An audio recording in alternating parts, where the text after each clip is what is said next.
मैं आज सुबह आपकी वाइज दिन की पहली आयत के जरिए हौसला अफजाई करना चाहती हूँ, लिहाजा मैं आपके लिए कलाम में से पढ़ूंगी। फरमाया गया कि हर चीज का एक मौका है, हर काम जो आसमान के नीचे होता है एक वक्त है। दूसरी और तीसरी आयत में फरमाया पैदा होने और मरने का एक वक्त है, पेड़ लगाने और उखाड़ने का एक वक्त है, और हम इससे वाकिफ हैं। आइए पहली आयत देखें। हर चीज का एक मौका है और हर काम का जो आसमान के नीचे होता है एक वक्त है। और इस सच्चाई के जरिए मैं आपकी हौसला अफजाई करना चाहती हूँ कि आपको बख्शा गया इस दौर में रहने के लिए जहाँ आप हैं।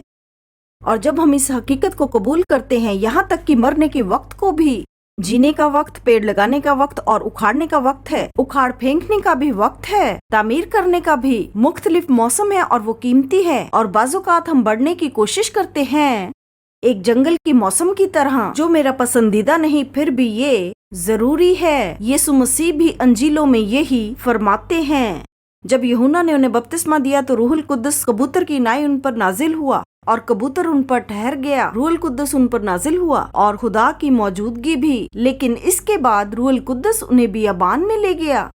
लेकिन हम में से कितने ऐसे हैं जो कहते हैं कि यीशु ये बियाबान अच्छा है, ये ऐसा ही है। हमें लगता है कि खुदावंद यीशु मसीह ने हमेशा हुकूमत की, लेकिन ऐसा नहीं है। वो बियाबानों में भी रहे। अगर यीशु ऐसा कर सकते हैं, यीशु ने इसकी कदर जानी, तो मुझे और आपको भी हमारी जिंदगी में हर हालात की कदर करनी चाहिए। मैं चाहती हूँ आप रूहुल कुद्दस से अपने इनाम के बारे में पूछें कि इस दौर में मेरे लिए क्या तोहफा है।